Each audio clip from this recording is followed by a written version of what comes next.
안녕하세요, 꾸꾸아빠입니다. 저는 책 읽는 것을 너무나도 싫어했고 게임에 매번 빠져있던 사람이었습니다.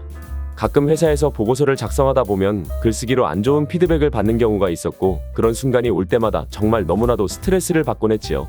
나는 이과를 선택하고 공대를 나와서 지금 제조업에 종사하는데 왜 나에게 글쓰기 능력을 요구하는 거지? 이러한 생각과 억울함이 저희 머릿속을 지배했기 때문입니다. 하지만 역행자라는 책은 이런 저를 변화시켜 주었습니다. 역행자를 읽은 뒤 저는 뭔가에 홀린 듯 독서, 글쓰기, 운동을 시작하게 되었고 이는 33 챌린지라는 저만의 챌린지인 30분 독서, 3km 운동, 글쓰기로 저에게 최적화되었고 이 글을 쓰는 시점으로서 200일이 되었네요. 무엇인가를 200일 동안 꾸준하게 해본 적이 있는가요? 해본 사람이라면 얼마나 수많은 유혹들이 매일 따라오는지 알고 있을 거예요. 역행자는 개정판을 통해 3번째 완독하게 되었고 혹시나 평범한 일상에서 벗어나서 저처럼 변화를 원한다면 무조건 읽어보았으면 좋겠습니다. 역행자의 이야기 지금부터 시작합니다.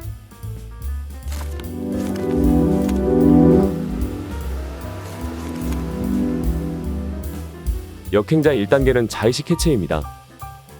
우리는 살아가면서 이런 이야기를 해보거나 들어본 적이 있을 거예요. 저 사람은 유명해졌으니까 그런 말을 하는 거지, 사기꾼 같으니. 우리는 왜 이렇게 생각하게 되는 것일까요? 이는 우리의 정신적인 상처를 막기 위한 자의식 때문이라고 합니다. 자의식은 우리에게 꼭 필요한 존재이지만 때로는 우리에게 필요한 정보들을 받아들이지 못하게 하고 인정하지 못하게 튕겨내버리는 역할도 합니다. 이를 해결하기 위해서는 자의식을 해체할 필요가 있으며 자의식의 해체에는 3가지 단계가 있기에 알아보도록 해요. 첫째, 탐색. 자신의 기분 변화 등을 잘 관찰하고 이 기분이 어디서 오는지 확인합니다. 둘째, 인정. 기분 변화의 이유를 객관적으로 잘 살펴보고 현재 자신의 처지와 비교해서 인정할 것은 순순히 인정합니다. 셋째, 전환. 인정을 통해 열등감을 해소하고 이걸 변화의 계기로 삼기 위한 액션 플랜을 만듭니다. 지금부터라도 탐색, 인정, 전환을 통해 자의식을 해체하는 습관을 가져보도록 해요. 역행자 2단계는 정체성 만들기입니다. 정체성은 무엇일까요? 고민을 해본 결과 정체성은 삶의 동기라고 결론 지었습니다. 그 이유는 자동차가 앞으로 나아가기 위해선 연료가 있어야 하듯이 사람도 정체성이라는 연료가 필요하기 때문이지요. 우리의 뇌는 일정한 정체성에 맞춰서 몰입하기에 어떤 정체성을 가지고 살아가는가에 따라 완전히 다른 사고방식을 가지게 된다고 합니다. 정체성을 바꾸는 것만으로도 삶이 바뀔 수 있다면 솔깃하지 않은가요? 정체성을 바꾸는 법은 3가지가 있으며 이에 대해 알아보도록 해요. 첫째, 책을 통한 간접 최면. 정체성을 바꾸는 가장 쉬운 방법은 관련 책을 읽는 것입니다. 둘째, 환경 설계. 선언하기 등의 방법을 사용해 자신을 궁지에 몰아넣는 방법입니다. 셋째, 집단무의식. 원하는 분야의 집단에 참여하는 방법입니다. 이렇게 정체성을 바꾸는 3가지 방법을 알아보았는데요. 이 영상을 시청하시는 분들은 어떤 정체성을 만들고 싶으신가요? 어떤 정체성을 만들고 싶은지 고민해보고 3가지를 실천해보도록 해요. 역행자 3단계는 유전자 오작동 극복입니다. 인간은 합리적인 동물처럼 보이지만 많은 실수를 하며 살아갑니다. 그렇기에 유전자 오작동 때문에 인간이 왜 잘못된 생각을 할 수밖에 없도록 설계됐는지 알아보도록 해요. 예를 들어 다이어트를 해야만 좋은 짝을 만날 수 있다고 생각하는 여성이 있지만 그녀는 며칠 만에 포기하고 폭식을 하여 몸무게가 늘어나게 되었다고 가정해봅시다. 왜 이런 현상이 발생하는 걸까요? 선사시대의 인간은 눈앞에 음식이나 당이 있으면 어떻게든 섭취해 지방을 쌓아두려 했었습니다. 수렵채집 사회에서 음식이 매우 귀했고 구하지 못하면 죽었기 때문이지요. 이는 과거에는 도움이 되는 심리 기제였지만 너무나도 풍족한 생활을 하고 있는 현대에는 당뇨와 비만을 유발하는 유전자의 오작동일 뿐입니다. 유전자의 오작동으로 왜 우리가 많은 실수를 하는지 이해가 되는가요? 따라서 유전자의 오작동이 어떤 것인지 이해했다면 이를 받아들이고 유전자 오작동을 극복하여 발전해 보도록 해요. 역행자 4단계는 뇌 자동화입니다. 우리의 뇌를 자동화할 수 있다는 사실을 알고 있는가요? 대부분 믿지 않을 것이지만 우리의 뇌는 책 읽기와 글쓰기로 뇌 근육을 키워 뇌 최적화를 하게 되면 평생 자연스럽게 지능이 발달하는 뇌 자동화를 이룰 수 있습니다. 그렇기에 뇌 자동화를 위한 뇌 최적화 3단계를 알아보도록 해요. 1단계, 이의전략. 이의전략이란 2년간 매일 2시간씩 책을 읽고 글을 쓰는 걸 의미합니다. 2단계, 오목이론. 오목은 수만 잘 두면 끊임없이 공격할 수 있는 게임으로 인생에서도 의사결정이라는 도를 승리하는 수로 두는 방법입니다. 3단계, 뇌를 증폭시키는 3가지 방법. 첫째, 안 쓰던 뇌 자극하기. 원하는 것과 다른 분야 학습을 통한 뇌 자극을 주게 됩니다. 둘째, 안 가본 길 걷기. 공간 지능 및 신체 운동 지능 등을 사용하게 됩니다. 셋째, 충분한 수면. 그날 일어난 일들을 정리해 장기 기억으로 전환합니다. 매일 책 읽기, 글쓰기를 통해 인생의 치트키인 뇌 자동화를 실천해 보도록 해요. 역행자 5단계는 역행자의 지식입니다. 역행자의 지식에 대해 3가지로 정리해 보았고 이에 대해 알아보도록 해요.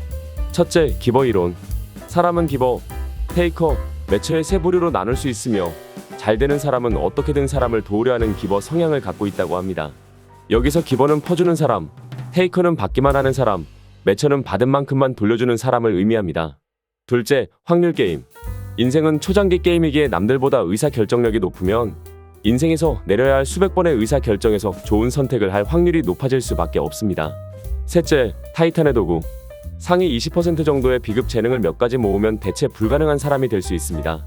재능의 예시로는 블로그, 인스타그램, 유튜브와 같은 온라인 마케팅, 웹 디자인과 같은 디자인, 키네마스터와 같은 동영상 편집 기술, PDF 책 제작과 판매, 프로그래밍 등이 있습니다. 가장 중요한 것은 실행력이기에 무엇이든 바로 실천해보는 건 어떨까요? 역행자 6단계는 경제적 자유를 얻는 구체적 루트입니다. 사람들은 돈을 버는 일이 엄청 복잡하고 어렵다고 이야기하지만 돈을 버는 방법은 심플하게 2가지로 수렴하게 됩니다. 바로 상대를 편하게 해주기와 상대를 행복하게 해주기입니다. 결국 돈을 버는 핵심은 문제 해결력에 있는데요. 사람들이 어떤 것에 불편함을 느끼는지, 어떤 것에 행복을 느끼는지 알아내고 해결책을 마련하면 됩니다. 그렇다면 해결책은 어떻게 마련할 수 있는 것일까요? 바로 독서와 글쓰기입니다.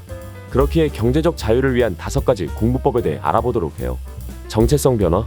의도적으로 정체성 변화를 주려고 시도한다. 20권의 법칙. 책을 20권 읽으면 머리는 온통 그 내용으로 채워진다. 유튜브 시청. 다양한 분야의 인터뷰를 시청한다. 글쓰기를 통한 초사고 세팅. 생각을 정리하는 가장 좋은 방법이다. 오프라인 학습. 집단무의식에 조종되면 변화가 훨씬 쉬워진다. 지금부터는 돈을 위해 행동하지 말고 돈이 따라오는 행동을 하도록 해봐요. 역행자 7단계는 역행자의 쳇바퀴입니다. 그리스 로마 신화에 등장하는 시시포스라는 인물을 아시나요? 그는 죄를 짓고 영원히 돌을 굴리는 형벌을 받게 됩니다. 하데스는 돌을 산 정상에 올려야 한다라는 명령을 내리게 되는데요. 정상까지 올린 돌은 다시 굴러떨어지게 됩니다. 그러면 시시포스는 이 돌을 다시 정상에 올리게 되고 또 다시 돌이 굴러떨어지며 영원히 같은 행동을 반복하게 됩니다. 우리는 살아가면서 시시포스처럼 같은 행동을 수없이 반복하게 됩니다. 하지만 우리가 시시포스와 다른 점은 이전보다 성장하면서 개선해 나간다는 점이 아닐까요? 시시포스는 그저 같은 내용을 반복할 뿐이지만 우리는 지금까지 알아본 7단계를 실천하고 실패를 하면서 다음번에 개선해야 할 점을 알게 되기 때문이지요. 인간이 가장 행복한 순간은 목표를 달성하는 순간이 아닌 목표를 향해 끊임없이 앞으로 나아가는 지금 이 순간이라 생각합니다. 실패한다는 건 인생을 레벨업하고 있다는 뜻이기에 실패를 두려워하지 말고 끊임없이 도전해봐요. 마치며 지금까지 알아보았던 내용을 정리해보자면 다음과 같습니다. 역행자의 1단계 자의식 해체, 역행자의 2단계 정체성 만들기, 역행자의 3단계 유전자 오작동 극복, 역행자의 4단계 뇌자동화, 역행자의 5단계 역행자의 지식, 역행자의 6단계 경제적 자유를 얻는 구체적 루트, 역행자의 7단계 역행자의 쳇바퀴. 오늘도 가장 마음에 들었던 구절을 공유하며 마무리하겠습니다. 나에게 고맙다며 보답을 하고 싶어하는 사람들의 공통점은 단순하다. 그들은 그냥 내가 하라는 걸 별 변명 없이 실행한 사람들이다. 해봤자 20분이면 하는 일들인데 무슨 말이 그렇게 많나? 본인이 현재 실력이 없다면 시간이 많이 걸리지 않는 일을 무조건 실행해보는 습관이 필요하다. 이상 꾸꾸아빠였습니다.